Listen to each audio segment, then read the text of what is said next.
जय हिमालय, जय भारत। हिमालय लोग यूट्यूब चैनल में आपका स्वागत है और मैं हूं जर्नलिस्ट डॉक्टर हरीश चंद्र लखेड़ा। माही यानी MS धोनी यानी महेंद्र सिंह धोनी फिर से चर्चा में है। उनकी चेन्नई सुपर किंग्स ने IPL 2023 के फाइनल में गुजरात टाइटंस को अंतिम गेंद पर जो हराया।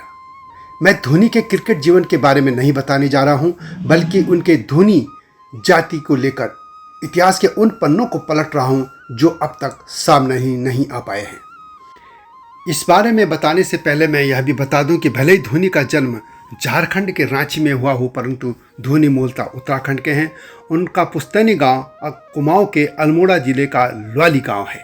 महेंद्र सिंह धोनी से पहले भी उत्तराखंड में एक महान व्यक्तित्व हुए थे और उनका नाम था राम सिंह धोनी, और उन्होंने ही 1921 में सबसे पहले जय हिंद का नारा दिया था।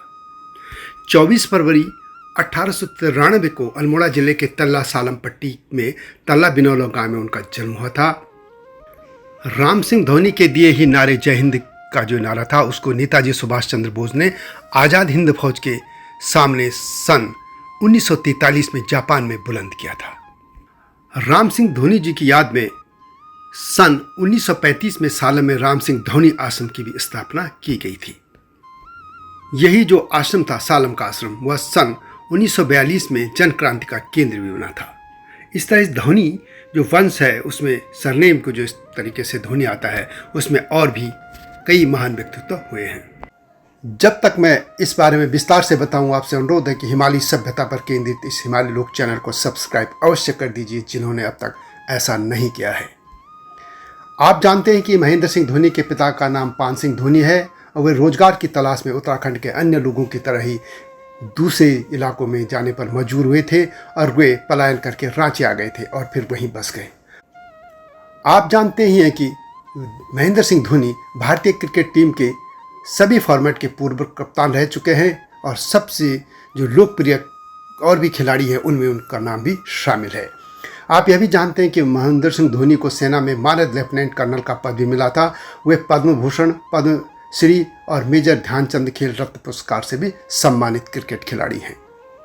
लेकिन आज मैं जिस बात को आपके सामने रखने जा रहा हूं, वह संभवतः धोनी को भी इतनी जानकारी मालूम नहीं होगी।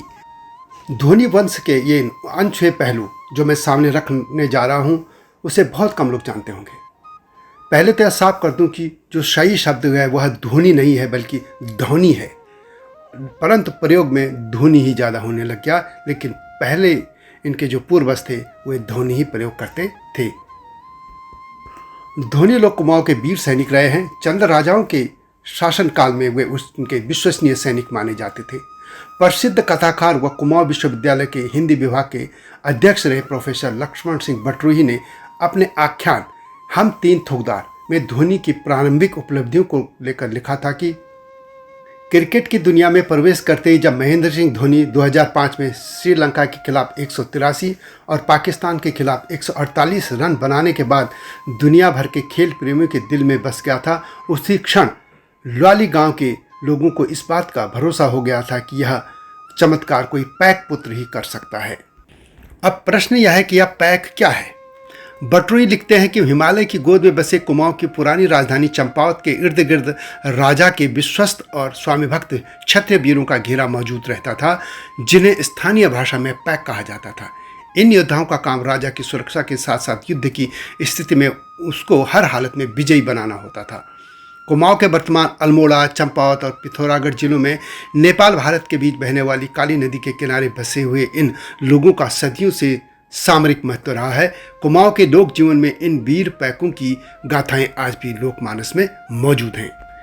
यानी महेंद्र सिंह धोनी के पूर्वज यही पैक थे।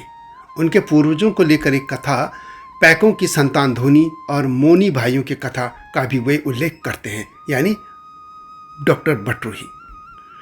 काली कुमाऊं के पश्चिम में खिलपत्ती पट्टी, उत्तर में रेगड़बाद, उत्तर के पूर्व की ओर प्रवाहित सरयू नदी, दक्षिण में तल्ला देश और एकदम पूर्व में काली नदी के बीच का क्षेत्र गुमदेश पट्टी का है। चंद राजाओं के समय इस इलाके का अत्यधिक सैनिक महत्व था। चंद राजा के लिए अपनी शक्ति और सामर्थ्य के प्रदर्शन के लिए डोटी यानी आज के नेपाल का जो पश्चिमी क्षेत्र है उसको डीटी जो है उस पर आक्रमण ही प्राथमिकता होती थी। इससे इस पूरे क्षेत्र में निवास करने वाले लोगों का बड़ा महत्व था। जनसंख्या और प्रभाव दोनों दृष्टियों से यहाँ धोनी सबसे आगे थे। इन लोगों में प्रचलित भाग किंवदंती के अनुसार ये लोग उत्तर भारत के किसी ऐतिहासिक नगर से आकर पहले पिथौरागढ़ टनकपुर मार्ग पर धौन नामक स्थान पर रुके। इनके पूर्वज 2 भाई थे।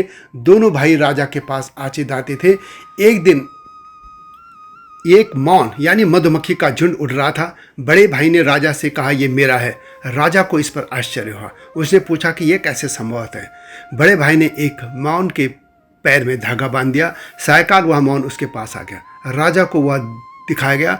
राजा उसकी सच्चाई पर प्रसन्न हुआ। तब से छोटा भाई धौन में रहने के कारण धोनी तथा बड़ा भाई मौनी कहलाने लगा था। धोनियों के पूर्वज काली कुमाऊं के सबसे विश्वस्त क्षत्रियों के गांव सिलंग में बसे। चंद राजाओं ने उन्हें पूर्वी सीमा की देखरेख करने का दायित्व सौंपा और वो वहीं अपनी गढ़ी बनाकर रहने लगे थे। मौनी को कुमाऊं के पश्चिमी क्षेत्र का महत्वपूर्ण गढ़पति बनाया गया था, जिन्हें दायित्व सौंपकर राजा निश्चिंत रहता था। कहावत ही है कि पूर्वों को धोनी, पश्चिमों को मौनी, अर्थात चंद राज्य के पूर्व का खंबा धोनी और पश्चिम का मौनी है। वास्तव में जो पैक मैंने पहले भी कहा शब्द, वो हिमालय के वीर खस थे। खसों को लेकर पहले वैसे इस चैनल में कई वीडियो हैं, आप उन्हें देख सकते हैं। इन जो पैक जो वीर थे उनके पुरखे जो थे वो खसी थे, जो कि आर्यों के सहोदर थे। और यह कह सकते हैं कि आर्यों की पहली खेप में पैकों के पुरखे खस हिमालय पहुँचे थे। इतिहासकार डी कौसंबी खसों को भारत में आई आर्यों की पहली खेप मानते हैं। ईसा पूर्व 2वीं सहस्त्राब्दी में मध्य एशिया से आर्यों की 2 लहरें आई थी। पहली लहर इस सहस्त्राब्दी की शुरुआत में आई और दूसरी अंत समय में। इन दोनों भारत को प्रभावित किया और संभवतः यूरोप को भी। इस गाथा को सामने रखने के लिए बटरोई जी का आभार। हालांकि बद्रीदत्त पांडे जी अपनी पुस्तक कुमाऊं का इतिहास में लिखते हैं कि धौनी पंवार जाति के हैं मूलतः और झूसी से आए थे। कुमाऊं के चंद राजाओं के लिए भी कहा जाता है कि वे भी झूसी से आए थे, जबकि मौनियों के लिए लिखा गया है कि वे राजपूत हैं और झांसी से आए थे। जबकि पहली जो कथा लोगों में या उनके वंशजों में प्रचलित है, वो धौनी और मौनी 2 भाई थे और दोनों ही खस थे। वास्तव में उत्तराखंड में एक दौर ऐसे में आया था जब वहाँ के जो खस राजपूत थे वे अपनों को मैदानी राजपूतों के साथ जोड़ने लग गए थे और यह क्रम बहुत तेज़ी से चला था। यही हालत गढ़वाल में है, कुमाऊं में है। परंतु यह है कि एटकिंसन हो या जो और भी इतिहासकार रहे हैं, राहुल सांकृत्यायन, सभी का मानना है कि 80% लोग मूलतः खस मूल के। तो यह है माही और उनके पूर्वजों की गाथा या धौनियों की गाथा, जो कि संभवतः धोनी महेंद्र सिंह धोनी जो है उनको भी मालूम ना हो। तो यह गाथा आपको कैसी लगी कमेंट में अवश्य लिखें और हिमालय सभ्यता पर केंद्रित इस चैनल को सब्सक्राइब करना न भूलना। अगली वीडियो की प्रतीक्षा कीजिए। तब तक जय हिमालय, जय भारत। हिमालय पे पेड़ हो तो गीत गाएंगी नदियाँ, गीत गाएंगी नदियाँ। पेड़ों पे चिड़िया है तो गीत गाएंगी नदियाँ, पेड़ों पे चिड़िया है तो गीत गाएंगी नदियाँ। माँ की लोरी जैसे होते हैं नदियों के गीत।